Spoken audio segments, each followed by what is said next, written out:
মদিনার আকাশ সেদিন খুবই সুন্দর এবং শান্ত ছিল। বাইরে হজরত ইমাম হাসান ও হুসাইন রাজিয়াল্লাহু তাআলা আনহু দেখলেন তাদের সমবয়সী বাচ্চারা নতুন জামা পরে ঈদের মাঠের দিকে যাচ্ছে। এটা দেখে হজরত হাসান রাজিয়াল্লাহু তাআলা আনহু মন খারাপ করে নিজের ঘরের দিকে ফিরে এলেন। ওদিকে হজরত ফাতিমা রাজিয়াল্লাহু তাআলা আনহা ঘরের এক কোণে বসেছিলেন। তার মনে চিন্তা জাগছিল, আজ তো ঈদের দিন, কিন্তু হাসান আর হুসাইনের জন্য নতুন জামা নেই, আমি তাদের কি বলে সান্ত্বনা দেব। এই চিন্তা করতে করতে মা ফাতিমার মন ভারাক্রান্ত হয়ে গেল। ঠিক তখনই হজরত হাসান রাজিয়াল্লাহু তাআলা আনহু ঘরে ঢুকে বললেন, আম্মিজান, সবাই নতুন জামা পরে ঈদের মাঠে যাচ্ছে, আমাদের নতুন জামা কোথায়? এটা শুনে হজরত ফাতিমা রাজিয়াল্লাহু তাআলা আনহা বললেন, তোমরা দুজনে আগে গিয়ে গোসল করে এসো, তারপর আমি তোমাদের নতুন জামা পরিয়ে ঈদের মাঠে পাঠাবো। হজরত হাসান ও হুসাইন রাজিয়াল্লাহু তাআলা আনহু যখন গোসলের জন্য চলে গেলেন, তখন হজরত ফাতিমা রাজিয়াল্লাহু তাআলা আনহা 2 রাকাত নামাজ আদায় করলেন এবং আল্লাহর কাছে দোয়া করলেন, হে আল্লাহ, তুমি তো গফুর ও রহিম, আমার কলিজার টুকরোগুলোর দুঃখ আমি সহ্য করতে পারি না। যদি আজ আমি তাদের নতুন জামা দিতে না পারি, তাহলে তারা বলবে যে রাসূলের মেয়ে হয়ে মিথ্যা বলেছে। হে আল্লাহ, আমার ইজ্জত রক্ষা করো, আমার সন্তানদের জন্য নতুন জামার ব্যবস্থা করে দাও। যেই হজরত ফাতিমা রাজিয়াল্লাহু তাআলা আনহা দোয়া করলেন, তৎক্ষণাৎ হজরত জিব্রাইল আলাইহিসসালাম 2টি নতুন পোশাক নিয়ে হজরত হাসান ও হুসাইন রাজিয়াল্লাহু তাআলা আনহুয়ের কাছে হাজির হলেন। তিনি বললেন, এই নাও, এগুলো তোমাদের ঈদের নতুন জামা, তোমাদের মা তোমাদের জন্য এই জামাগুলো আনিয়েছেন। এ কথা শুনে হজরত হাসান ও হুসাইন রাজিয়াল্লাহু তাআলা আনহু অত্যন্ত খুশি হলেন এবং আনন্দের সঙ্গে জামাগুলো নিয়ে বাড়ির দিকে যেতে লাগলেন। বহু বর্ণনায় এসেছে এই পোশাকগুলোর মধ্যে একটি ছিল লাল রঙের এবং আরেকটি সবুজ রঙের। অন্যদিকে হজরত ফাতিমা রাজিয়াল্লাহু তাআলা আনহা এর মনে এক অদ্ভুত অস্থিরতা তৈরি হয়েছিল, তিনি কিছুই বুঝতে পারছিলেন না। সেই সময় হজরত হাসান ও হুসাইন রাজিয়াল্লাহু তাআলা আনহু পোশাকের সাথে বাড়িতে প্রবেশ করলেন। হজরত ফাতিমা রাজিয়াল্লাহু তাআলা আনহা তাঁদের হাতে সেই নতুন পোশাক দেখে বিস্মিত হলেন। তার মনে হঠাৎ গভীর এক বেদনা অনুভূত হতে লাগল। তার মনে পোশাকগুলোর প্রকৃত সত্য জানার জন্য এক গভীর আগ্রহ জাগল। তিনি তৎক্ষণাৎ সিদ্ধান্ত নিলেন এই রহস্য জানার জন্য তিনি তার পিতা হজরত মুহাম্মদ সাল্লাল্লাহু আলাইহি ওয়াসাল্লাম এর কাছে যাবেন। অন্যদিকে হজরত জিব্রাইল আলাইহিসসালাম ইতোমধ্যেই হজরত মুহাম্মদ সাল্লাল্লাহু আলাইহি ওয়াসাল্লাম এর কাছে পৌঁছে গিয়েছিলেন। তিনি বললেন, হে আল্লাহর রাসূল, আপনার চোখের শীতলতা, আপনার মেয়ে ফাতিমা এই পোশাকগুলোর প্রকৃত সত্য জানতে আপনার কাছে আসছেন। আপনি তাকে জানিয়ে দিন যে এই 2 পোশাক জান্নাত থেকে পাঠানো হয়েছে। এগুলো কেবল জামা নয়, বরং এর মাধ্যমে তাদের ভবিষ্যতের প্রতীক ফুটে উঠেছে। লাল রং তাদের রক্তের প্রতীক আর সবুজ রং জান্নাতের প্রতীক। হাসান ও হুসাইনের জন্য যে মর্যাদা ও অবস্থান আল্লাহ নির্ধারণ করেছেন, এগুলো সেই দিকেই ইঙ্গিত করছে। যখন হজরত জিব্রাইল আলাইহিসসালাম এই বার্তা দিয়ে চলে গেলেন, তখন হজরত ফাতিমা রাজিয়াল্লাহু তাআলা আনহা তাদের ঘরের ভেতর প্রবেশ করলেন। হজরত মুহাম্মদ সাল্লাল্লাহু আলাইহি ওয়াসাল্লাম এর চোখে অশ্রু এসে গেল। তিনি বললেন, হে ফাতিমা, আমার এই 2 কলিজার টুকরোকে যে মর্যাদা ও সম্মান আল্লাহ দিয়েছেন, আজ তার এক ঝলক আল্লাহ রাব্বুল আলামিন আমাকে দেখিয়ে দিয়েছেন।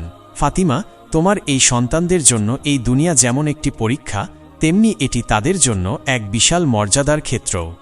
এরপর হজরত মুহাম্মদ সাল্লাল্লাহু আলাইহি ওয়াসাল্লাম আল্লাহর কাছে দোয়া করলেন, হে আল্লাহ, তাদের কুরবানির বিনিময়ে তুমি আমার উম্মতকে মুক্তিদান করো।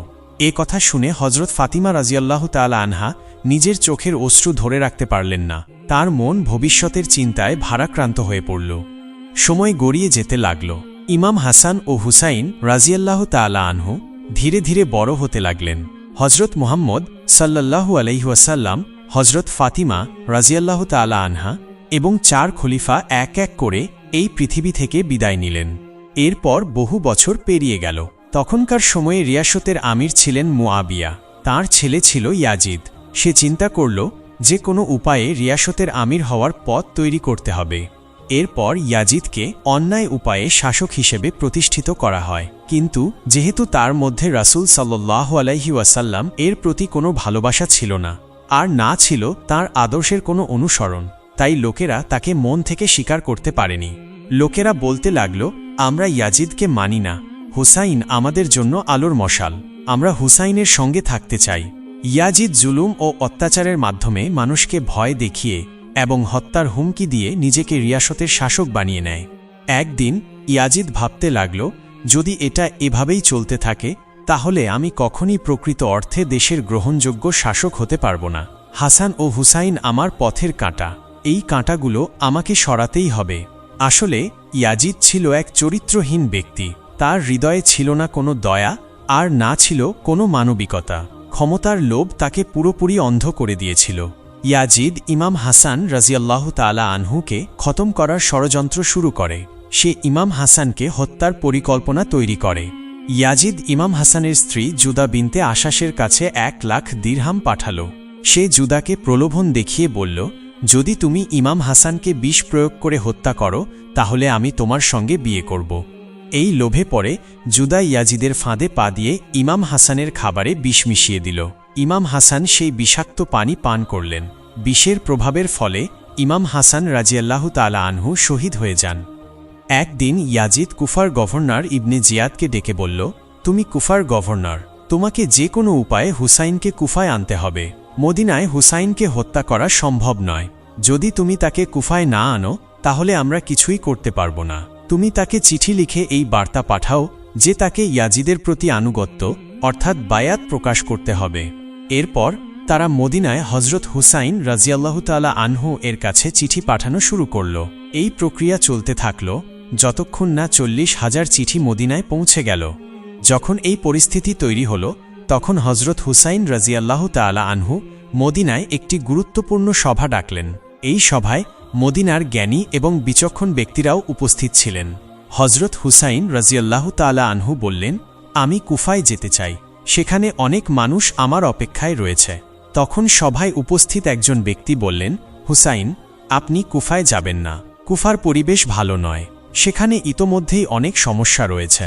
আমরা এখনও হাসানের কষ্ট ভুলতে পারিনি। ভালো হবে যদি সেখানে যাওয়ার আগে আমাদের মধ্য থেকে কাউকে পাঠানো হয়। যদি সে ভালো খবর নিয়ে ফিরে আসে তবেই আপনি সেখানে যাবেন। এর উত্তরে হজরত হুসাইন রাজিয়াল্লাহু তাআলা আনহু বললেন, ঠিক আছে, তাই হবে। বলুন, কে সেখানে যাবে? সভায় উপস্থিত সবাই চুপ হয়ে গেল। কুফায় যাওয়ার জন্য কেউই প্রস্তুত ছিল না।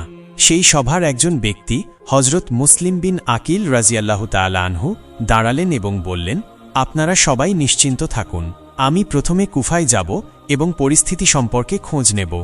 এরপর সভা শেষ হল এবং সবাই নিজ নিজ বাড়িতে ফিরে গেল। যখন মুসলিম বিন আকিল কুফা যাওয়ার প্রস্তুতি নিচ্ছিলেন তখন তার 2 নিষ্পাপ সন্তান তার কাছে এসে বলল, আব্বাজান, আমরা কার কাছে থাকব? আমাদের তো মাও নেই। আব্বাজান, আমাদেরও সঙ্গে নিয়ে চলুন। এ কথা শুনে মুসলিম বিন আকিল তার 2 ছেলেকেও সঙ্গে নিয়ে নিলেন। এরপর তারা কুফার উদ্দেশ্যে রওনা হলেন। দীর্ঘ পথ পাড়ি দেওয়ার পর যখন তারা কুফায় পৌঁছালেন তখন দেখলেন সেখানকার অনেক মানুষ হজরত হুসাইন রাজিয়াল্লাহু তাআলা আনহু এর কাছে বায়াত করার জন্য প্রস্তুত। সেখানে মানুষ বলতে লাগল, আমাদের প্রিয় হুসাইন কোথায়? আমরা তার সঙ্গে থাকব, আমরা ইয়াজিদকে চাই না। মুসলিম বিন আকিল তাদের জবাব দিলেন, হুসাইন রাজিয়াল্লাহু তাআলা আনহু অবশ্যই আসবেন, আপনারা সবাই ধৈর্য ধারণ করুন, আমি তাকে এখানে আসার বার্তা পাঠাই। কুফার মানুষের হজরত হুসাইনের প্রতি গভীর ভালোবাসা এবং অটুট আনুগত্য দেখে মুসলিম বিন আকিল হজরত হুসাইন রাজিয়াল্লাহু তাআলা আনহু এর কাছে কুফায় আসার জন্য একটি বিশদ চিঠি লিখলেন। এই চিঠি নিয়ে একজন ব্যক্তি মদিনায় পৌঁছালেন এবং হজরত হুসাইন রাজিয়াল্লাহু তাআলা আনহু এর কাছে তা হস্তান্তর করলেন। চিঠি পড়ে হজরত হুসাইন রাজিয়াল্লাহু তাআলা আনহু আর বিলম্ব করলেন না। তিনি তার 72 জন বিশ্বস্ত সঙ্গীর সঙ্গে কুফার উদ্দেশ্যে যাত্রা করার সিদ্ধান্ত নিলেন। এদিকে গোপন সূত্রে ইয়াজিদের কাছে খবর পৌঁছাল যে হজরত হুসাইন রাজিয়াল্লাহু তাআলা আনহু কুফার দিকে রওনা হয়েছেন। তখন ইয়াজিদ হজরত হুসাইন এবং মুসলিম বিন আকিল রাজিয়াল্লাহু তাআলা আনহু কে ধ্বংস করার জন্য একটি নতুন ষড়যন্ত্র করল। সে তার এক সেনাপতিকে ডেকে বলল, যদি তুমি মুসলিম বিন আকিলকে হত্যা করতে পারো তাহলে আমি তোমাকে অনেক বড় পুরস্কার দেব। আর এটা মনে রেখো, মুসলিম বিন আকিলের 2 নিষ্পাপ সন্তানকেও ছাড়বে না, তাদেরও হত্যা করে দিও। কারণ যদি তারা মদিনায় ফিরে যায় তাহলে হুসাইনকে কুফায় আনা সম্ভব হবে না, আর হুসাইনকে কারবালায় থামানোই আমাদের পরিকল্পনা। তাই এই কাজটি নিঃশব্দে সম্পন্ন করো। এরপর সেই সেনাপতি মুসলিম বিন আকিলকে খুঁজতে বের হল। কয়েকদিন পর সে দেখল যে মুসলিম বিন আকিল কুফার এক মসজিদে বসে আছেন। তিনি হজরত হুসাইন রাজিয়াল্লাহু তাআলা আনহু এর সমর্থনে অনেক মানুষকে বাইআত করিয়ে ফেলেছেন। এটা দেখে সেনাপতি দেরি করল না। সে চুপি চুপি পেছন থেকে গিয়ে নিষ্ঠুরভাবে মুসলিম বিন আকিলের ওপর তলোয়ার দিয়ে আক্রমণ করল। এইভাবে সে মুসলিম বিন আকিলকে শহীদ করে দিল। অল্প সময়ের মধ্যেই মুসলিম বিন আকিলের শাহাদাতের খবর কুফায় ছড়িয়ে পড়ল। এই সংবাদে কুফার মানুষ গভীর শোকে ডুবে গেল, কিন্তু তারা কিছুই করতে পারল না, কারণ ইয়াজিদের শক্তির সামনে তাদের কোনো ক্ষমতা ছিল না। ভয় এবং দুর্বলতার কারণে সবাই নীরব হয়ে গেল। ওদিকে ইয়াজিদ ঘোষণা করাল, যে কেউ মুসলিম বিন আকিলের 2 নিষ্পাপ শিশুকে ধরে আমার সামনে নিয়ে আসবে তাকে বড় পুরস্কার দেওয়া হবে। এই লোভে পড়ে কিছু লোক সেই 2 নিষ্পাপ শিশুকে খুঁজতে শুরু করল। এদিকে মুসলিম বিন আকিলের 2 ছোট নিষ্পাপ ছেলে যখন তারা তাদের বাবার হত্যা এবং নিজেদের প্রাণের ওপর বিপদের কথা জানল, তখন তারা ভয়ে এদিক ওদিক ছুটে পালাতে লাগল। ছুটতে ছুটতে রাতে তারা একটি খেজুর বাগানে পৌঁছে গেল। ক্ষুধা আর তৃষ্ণায় কষ্ট পেয়ে সেই 2 নিষ্পাপ শিশু একটি খেজুর গাছের নিচে শুয়ে পড়ল। ভোর হলে তারা দেখল বাগানের দিক থেকে একজন মহিলা তাদের দিকে আসছেন। এটা দেখে ছোট ভাই বড় ভাইকে বলল, ভাইয়া, মনে হয় আমাদেরও মেরে ফেলা হবে। দেখো, আমাদের খুঁজতে কেউ চলে এসেছে। এখন আমরা কোথায় যাব? এ কথা বলে 2 নিষ্পাপ শিশু কাঁদতে লাগল। আসলে সেই মহিলা খেজুর বাগানের মালিকের স্ত্রী ছিলেন। যখন তিনি শিশুদের কাছে পৌঁছালেন, তখন দেখলেন চাঁদের মতো সুন্দর 2 ছোট শিশু ভয় আর আতঙ্কে বুক ফাটা কান্নায় ভেঙে পড়েছে। এই দৃশ্য দেখে সেই মহিলার মায়ের মতো হৃদয়ে মমতা জেগে উঠল। যখন তিনি তাদের অবস্থা দেখলেন, ক্ষুধা ও তৃষ্ণায় ক্লান্ত, তখন তার চোখ অশ্রুতে ভরে উঠল। সে স্নেহময় কণ্ঠে জিজ্ঞেস করল, তোমরা কি মদিনার মুসলিম বিন আকিলের ছেলে? চলো, আমার সঙ্গে আমার বাড়িতে চলো। এ কথা শুনে ছোট ভাই বড় ভাইকে বলল, ভাইয়া, মনে হচ্ছে এই মহিলা আমাদেরও মেরে ফেলবে। আর 2 শিশু আবার কাঁদতে লাগল। এটা দেখে মহিলা বলল, তোমরা ভয় পেও না, তোমাদের সঙ্গে কিছুই খারাপ হবে না, আমার সঙ্গে চলো। এরপর মহিলা তাদের নিজের বাড়িতে নিয়ে গেল এবং একটি আলাদা ঘরে লুকিয়ে রাখল। ওদিকে সেই মহিলার স্বামী, যার নাম হারিস ছিল, পুরস্কারের লোভে সেই 2 নিষ্পাপ শিশুকে খুঁজে বেড়াচ্ছিল। কিন্তু যখন সে কোথাও তাদের খুঁজে পেল না, তখন সে তার নিজের বাড়িতে ফিরে এলো। বাড়ি পৌঁছে তার স্ত্রী তাকে জিজ্ঞেস করল, কি হয়েছে? তোমাকে এত রাগান্বিত আর অস্থির দেখাচ্ছে কেন? হারিস উত্তর দিল, তুমি জানো না, যদি মদিনার মুসলিম বিন আকিলের 2 ছোট ছেলেকে মেরে ইয়াজিদের কাছে নিয়ে যাই, তাহলে অনেক বড় পুরস্কার পাব। আমি সেই 2 জনকে খুঁজছিলাম। ওই 2 নিষ্পাপ শিশুরা যখন পাশের ঘরে নিজেদের সম্পর্কে হারিসের কথা শুনল, তখন ভয় পেয়ে জোরে জোরে কাঁদতে শুরু করল।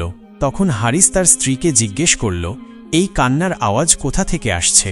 তার স্ত্রী বলল, এই কান্নার আওয়াজ কুফার শিশুদের।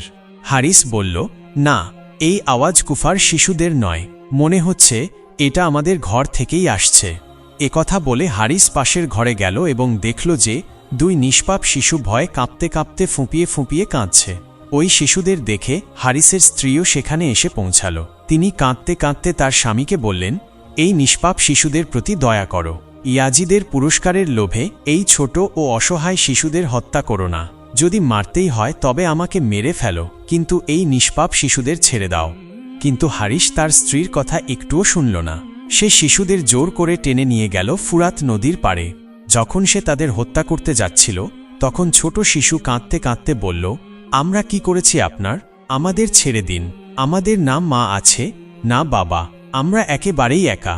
একথা শুনে বড় ভাইও কাঁদতে কাঁদতে বলল, ওহ কুফার বাতাস, ওহ পাখিরা, আমাদের কথা হুসাইনের কাছে পৌঁছে দাও। বলো, তিনি যেন কুফা ও কারবালা না আসেন। এখানকার মানুষ বিশ্বাসযোগ্য নয়। তারা নিজেদের স্বার্থের জন্য যে কাউকে হত্যা করতে পারে। কিন্তু তাদের কথা শেষ হওয়ার আগেই হারিস নিষ্ঠুরভাবে সেই নিষ্পাপ শিশুদের হত্যা করল। তাদের মাথা কেটে নিয়ে ইয়াজিদের পুরস্কারের লোভে রওনা হয়ে গেল। অন্যদিকে হজরত হুসাইন রাজিয়াল্লাহু তাআলা আনহু এবং তার ৭২ জন সঙ্গী দীর্ঘ পথ পাড়ি দিতে দিতে অত্যন্ত ক্লান্ত ও ক্ষুধার্ত হয়ে পড়েছিলেন। তাদের শরীরে শক্তি প্রায় ফুরিয়ে গিয়েছিল। সেই সময় সন্ধ্যা নেমে এসেছিল। হজরত হুসাইন রাজিয়াল্লাহু তাআলা আনহু বললেন, আজ রাত আমরা এখানে বিশ্রাম করব। সকাল হলেই আবার যাত্রা শুরু করব। সবাই এখানে তাঁবু খাটানোর প্রস্তুতি নাও। যখন হজরত হুসাইন রাজিয়াল্লাহু তাআলা আনহু তাঁবু খাটানোর জন্য মাটি খনন করতে একবার কোদাল মারলেন, তখন দেখলেন সেই মাটি থেকে রক্ত বের হতে শুরু করল। এটি দেখে তিনি অবাক হয়ে গেলেন। তিনি তার সঙ্গীদের জিজ্ঞেস করলেন, তোমরা কি বলতে পারো এই জায়গার নাম কি? তাদের একজন উত্তর দিল, ইয়া হুসাইন, এই জায়গার নাম কারবালা। এ কথা শোনার পর হজরত হুসাইন রাজিয়াল্লাহু তাআলা আনহু এর চোখ অশ্রুতে ভরে গেল। তিনি কাঁদতে কাঁদতে বললেন, সকলে এই জায়গাতেই তাঁবু স্থাপন করো। আমার নানা হজরত মোহাম্মদ সাল্লাল্লাহু আলাইহি ওয়াসাল্লাম আমাকে বলেছিলেন যে তার উম্মতের মুক্তির জন্য আমি এই কারবালার মাটিতেই শহীদ হব। এদিকে ইয়াজিদ গোপন সূত্রে সব খবর পেয়ে গিয়েছিল। সকালে ইয়াজিদ 4000 সৈন্য পাঠাল, যারা হজরত হুসাইন রাজিয়াল্লাহু তাআলা আনহু এবং তার সঙ্গীদের তাঁবুগুলো চারদিক থেকে ঘিরে ফেলল। পরে ইয়াজিদের কিছু সৈন্য হজরত হুসাইন রাজিয়াল্লাহু তাআলা আনহু এর কাছে এসে বলল, হুসাইন, আপনি আর এগোতে পারবেন না, এখন আপনাকে আমাদের সঙ্গে যুদ্ধ করতে হবে। হজরত হুসাইন রাজিয়াল্লাহু তাআলা আনহু উত্তরে বললেন, আমার ভাইয়েরা, আমি এখানে তোমাদের সঙ্গে যুদ্ধ করতে আসিনি। আমি তো এখানে শুধু বন্ধুত্ব এবং ভ্রাতৃত্বের সম্পর্ক গড়তে এসেছি। কিন্তু ইয়াজিদের সৈন্যরা কোনো কথাই বুঝল না। তারা বলল, আমরা আপনার কোনো কথা শুনব না, আমাদের সঙ্গে যুদ্ধ করুন, নইলে ফিরে যান। তখন হজরত হুসাইন রাজিয়াল্লাহু তাআলা আনহু বললেন, ভাইরা, আমরা যুদ্ধ করতে আসিনি, আমরা ন্যায়বিচার প্রতিষ্ঠা করতে এসেছি। কিন্তু যদি ইয়াজিদের অত্যাচারের বিরুদ্ধে লড়াই করতে হয়, তবে আমরা মৃত্যুকেও আলিঙ্গন করতে প্রস্তুত। এ কথা বলে হজরত হুসাইন রাজিয়াল্লাহু তাআলা আনহু তাঁবুর দিকে ফিরে গেলেন। এভাবে 2-3 দিন কেটে গেল। তারপর এক রাতে অনেক চিন্তাভাবনা করার পর হজরত হুসাইন রাজিয়াল্লাহু তাআলা আনহু তাঁবুর বাইরে সমস্ত আগুন নিভিয়ে দিলেন এবং সবাইকে সম্বোধন করে বললেন, তোমরা সবাই কারবালা ছেড়ে নিজের প্রাণ বাঁচানোর জন্য ফিরে যেতে পারো, কারণ আমাদের কাছে কোনো অস্ত্র নেই। আমরা মাত্র 72 জন, আর ইয়াজিদের সৈন্য 4000 জন। তাই আমার কথা শোনো, তোমরা সবাই ফিরে যাও। আমি একাই ইয়াজিদের বিরুদ্ধে লড়াই করে শহীদ হব, কিন্তু আমি রাসূলের আদর্শ, নীতি এবং ইসলামকে কখনো ধ্বংস হতে দেব না। এ কথা বলে হজরত হুসাইন রাজিয়াল্লাহু তাআলা আনহু তাঁবুতে আগুন জ্বালিয়ে দিলেন। যখন তিনি পেছনে তাকালেন, তখন দেখলেন কেউই পালিয়ে যায়নি। সবাই জোরে জোরে কাঁদছিল এবং একসঙ্গে বলছিল, ইয়া হুসাইন, আমরা সবাই আপনার সঙ্গে আছি। যদি প্রয়োজন হয় আমরা ইয়াজিদের বিরুদ্ধে লড়াই করে শহীদ হব, তবুও আপনাকে একা ছেড়ে যাব না। পরের দিন সকালে হজরত হুসাইন রাজিয়াল্লাহু তাআলা আনহু এর স্ত্রী তার কাছে এসে বললেন, প্রিয় স্বামী, এই ছোট্ট 6 মাসের শিশু গত 3 দিন ধরে কিছু খায়নি, এমনকি এক ফোঁটা পানিও পায়নি। আল্লাহর দোহাই, এই শিশু তৃষ্ণায় কষ্ট পাচ্ছে, দয়া করে এর জন্য একটু পানির ব্যবস্থা করুন। তখন হজরত হুসাইন রাজিয়াল্লাহু তাআলা আনহু তার 6 মাসের ছোট্ট শিশুটিকে কোলে নিয়ে পানি আনতে এগিয়ে গেলেন। সেখানে পৌঁছে তিনি দেখলেন যে ইয়াজিদের সৈন্যরা ফুরাত নদীর পানি বন্ধ করে দিয়েছে। এটি দেখে হজরত হুসাইন রাজিয়াল্লাহু তাআলা আনহু অত্যন্ত বিনয়ের সঙ্গে অনুরোধ করলেন, দয়া করে এই ছোট শিশুটিকে একটু পানি দিন, আমার এই নিষ্পাপ সন্তানের তৃষ্ণা মেটানোর একটি সুযোগ দিন।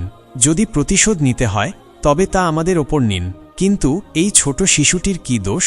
দেখুন, আপনাদের সবার ঘরেও ছোট ছোট সন্তান রয়েছে, আমার এই ছোট্ট অনুরোধটি মেনে নিন।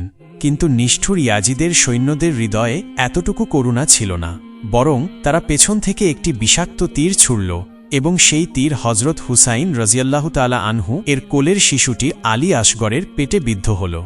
এটি দেখে হজরত হুসাইন রাজিয়াল্লাহু তাআলা আনহু তার চোখের পানি ধরে রাখতে পারলেন না। তিনি কাঁদতে কাঁদতে তাঁবুর দিকে ফিরে গেলেন। তাঁবুতে পৌঁছে তিনি তার স্ত্রীর কাছে বললেন, এই নাও তোমার হৃদয়ের টুকরো, তোমার আদরের ছেলে। তার তৃষ্ণা ও জীবনের আশা এখন চিরতরে শেষ হয়ে গেছে, সে আর কখনো পানি খেতে পারবে না। এ কথা শুনে সেখানে উপস্থিত সবাই তাদের চোখের পানি ধরে রাখতে পারল না, আর সবাই কাঁদতে শুরু করল। হজরত হুসাইন রাজিয়াল্লাহু তাআলা আনহু এর স্ত্রী, যিনি সেই ছোট্ট শিশুটিকে কোলে নিয়ে বসেছিলেন, চোখে অশ্রু নিয়ে চিৎকার করে আল্লাহর কাছে প্রার্থনা করতে লাগলেন, হে করুণাময় আল্লাহ, এ কেমন বিচার! যার জন্য এই পৃথিবী সৃষ্টি হয়েছে তারই উম্মতের মানুষ পানি পাচ্ছে না, এই কষ্ট আমি কিভাবে সহ্য করব, হে আল্লাহ। এদিকে হজরত হুসাইন রাজিয়াল্লাহু তাআলা আনহু এর যুবক পুত্র আলী আকবর তাঁবুর কাছ থেকে কান্নার শব্দ শুনে দ্রুত সেখানে পৌঁছালেন। ছোট শিশুটির এই অবস্থা দেখে তিনি আর সহ্য করতে পারলেন না। রক্তমাখা হাতে তিনি প্রতিজ্ঞা করে বললেন, আমি এই হায়নাদের ছেড়ে দেব না। এ কথা বলে তিনি যুদ্ধের জন্য বেরিয়ে গেলেন। যুদ্ধ তীব্র হয়ে উঠল এবং লড়তে লড়তে একসময় আলী আকবর তৃষ্ণায় ক্লান্ত হয়ে পড়লেন। তার শরীরে চলার শক্তি আর অবশিষ্ট ছিল না। তাই তিনি পানি খুঁজতে তাঁবুর কাছে ফিরে এলেন এবং তার মাকে বললেন, মা, আমাকে এক গ্লাস পানি দাও, আমি আর চলতে পারছি না, আমাকে এক গ্লাস পানি দাও, আমি প্রতিশ্রুতি দিচ্ছি এই কারবালার ময়দানে ইয়াজিদের সব সৈন্যকে শেষ করে দেব। মা চোখে অশ্রু নিয়ে বললেন, হে আমার কলিজার টুকরো, যদি আমাদের কাছে পানি থাক তবে কি তোমার ছোট ভাই আলী আসগরকে সেই বিষাক্ত তীর বিদ্ধ করত? তখন আলী আকবর মায়ের পা ছুঁয়ে সালাম করে বললেন, মা, আমাকে বিদায় দাও, আমরা হাসরের ময়দানে আবার দেখা করব। এরপর সেখানে উপস্থিত সবাই, বিশেষত নারীরা, উচ্চস্বরে কাঁদতে শুরু করল। একে একে ইয়াজিদের সৈন্যরা সবাইকে শহীদ করে ফেলল। এখন শুধু কিছু মানুষ জীবিত ছিল। তাদের চোখ দিয়ে অনবরত অশ্রু ঝরছিল, কারণ তারা বুঝতে পারছিল যে আর কিছু করার উপায় নেই। কিছুক্ষণ পর সেই জালিম ইয়াজিদের সৈন্যরা বাকি সবাইকেও শহীদ করে ফেলল। অবশেষে কেবলমাত্র জয়নুল আবেদিন এবং হজরত হুসাইন রাজিয়াল্লাহু তাআলা আনহু জীবিত রইলেন। ক্ষুধার্ত, তৃষ্ণার্ত এবং ক্লান্ত জয়নুল আবেদিন বললেন, হুসাইন, তুমি যেও না, আমাকে যুদ্ধ করতে দাও। তখন হজরত হুসাইন রাজিয়াল্লাহু তাআলা আনহু বললেন, যদি তুমি যুদ্ধ করতে যাও তবে রাসূল সাল্লাল্লাহু আলাইহি ওয়াসাল্লাম এর পরিবারের আলো কে জ্বালিয়ে রাখবে? এ কথা বলে তিনি জয়নুল আবেদিনকে সেখানেই রেখে একাই হাজারো সৈন্যের বিরুদ্ধে লড়াই করার জন্য বেরিয়ে পড়লেন। এক সময় এমন হল যে হজরত হুসাইন রাজিয়াল্লাহু তাআলা আনহু একা যুদ্ধ করতে করতে অসংখ্য সৈন্যকে পরাজিত করলেন। এটি দেখে ইয়াজিদের সৈন্যদের একজন বলল, যদি আমরা সবাই একসঙ্গে সামনে থেকে হুসাইনের সঙ্গে যুদ্ধ করি তাহলে তিনি একাই আমাদের সবাইকে শেষ করে দেবেন। আমাদের মধ্যে কেউই তার সঙ্গে জয়ী হতে পারবে না। আমাদের কৌশল বদলাতে হবে, তাকে সামনাসামনি নয়, পেছন থেকে আক্রমণ করতে হবে। এরপর তারা তাদের কৌশল বদলাতে লাগল। এদিকে হজরত হুসাইন রাজিয়াল্লাহু তাআলা আনহু যুদ্ধ করতে করতে সম্পূর্ণভাবে তৃষ্ণায় কাতর হয়ে পড়লেন এবং শরীরে আর কোনো শক্তি অবশিষ্ট ছিল না। তিনি আর দাঁড়াতেও পারছিলেন না। তখন তিনি ফুরাত নদীর কাছে গেলেন এবং পানি নিয়ে যখনই পান করতে গেলেন, হঠাৎ তার ছোট্ট শিশু আলী আসগরের কথা মনে পড়ে গেল। এরপর তার ৭২ জন শহীদ সাথীর কথাও মনে পড়ল। তখন তিনি তার চোখের জল ধরে রাখতে পারলেন না এবং গভীর শোকের সঙ্গে বললেন, হে আল্লাহ, যদি তুমি আমার নানা হজরত মুহাম্মদ সাল্লাল্লাহু আলাইহি ওয়াসাল্লামকে সৃষ্টি না করতে তবে এই আসমান আর জমিনও সৃষ্টি হতো না, আর আজ সেই নবীর উম্মত পানি ছাড়াই মারা যাচ্ছে। এসব ভাবনা নিয়ে হজরত হুসাইন রাজিয়াল্লাহু তাআলা আনহু পানি পান করলেন না এবং আবারও যুদ্ধের জন্য প্রস্তুত হলেন। কিন্তু তার শরীরে আর কোনো শক্তি ছিল না। পিপাসায় তার গলা শুকিয়ে গিয়েছিল আর তিনি দাঁড়াতেও পারছিলেন না। তবুও হজরত হুসাইন রাজিয়াল্লাহু তাআলা আনহু ইয়াজিদের সৈন্যদের সামনে আত্মসমর্পণ করতে প্রস্তুত ছিলেন না। তিনি তার শেষ নিঃশ্বাস পর্যন্ত যুদ্ধ চালিয়ে যেতে চেয়েছিলেন। তিনি ঘোড়ার পিঠে ওঠার চেষ্টা করলেন, কিন্তু উঠতে পারলেন না। এরপর তিনি মাটিতে পড়ে গেলেন। দূর থেকে ইয়াজিদের সৈন্যরা দেখল যে হুসাইন আর উঠতে পারছেন না। তখন পিছন থেকে লুকিয়ে অনেক ইয়াজিদি সৈন্য এসে তাকে জোরে ধাক্কা দিয়ে মাটিতে ফেলে দিল। তখন হজরত হুসাইন রাজিয়াল্লাহু তাআলা আনহু বললেন, প্রিয় ভাইরা, আমাকে 2 রাকাত নামাজ আদায় করতে দাও, তারপর আমি আবার যুদ্ধ করব। ইয়াজিদের সৈন্যরা এই সুযোগটি গ্রহণ করল। তারা জানত যে নবীর বংশধর কখনো নামাজ ত্যাগ করবেন না। এই সুযোগের ফায়দা নিতে তারা তাকে চারপাশ থেকে ঘিরে ফেলল। এরপর হজরত হুসাইন রাজিয়াল্লাহু তাআলা আনহু নামাজ পড়া শুরু করলেন। ইয়াজিদের সব সৈন্য তাকে চারপাশ থেকে ঘিরে দাঁড়িয়েছিল। যখন হজরত হুসাইন রাজিয়াল্লাহু তাআলা আনহু নামাজরত ছিলেন, তখন ইয়াজিদের কাফির সৈন্যরা পিছন থেকে অসংখ্য তীর একসঙ্গে ছুঁড়ে মারল। ৭২টি তীর একসঙ্গে তার শরীরে প্রবেশ করল। কিন্তু হজরত হুসাইন রাজিয়াল্লাহু তাআলা আনহু নামাজ ত্যাগ করার নামও নিলেন না। তিনি তীরের এই বৃষ্টিও ধৈর্যের সঙ্গে সহ্য করলেন। নামাজ শেষ করার পর তার শরীর তীরের আঘাতে ভরা ছিল এবং তিনি আর উঠতে পারছিলেন না।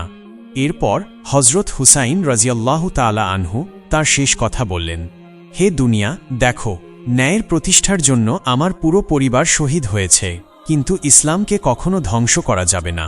এ কথা বলে তিনি কারবালার রক্তমাখা মাটিতে তীরবিদ্ধ শরীর নিয়ে লুটিয়ে পড়লেন।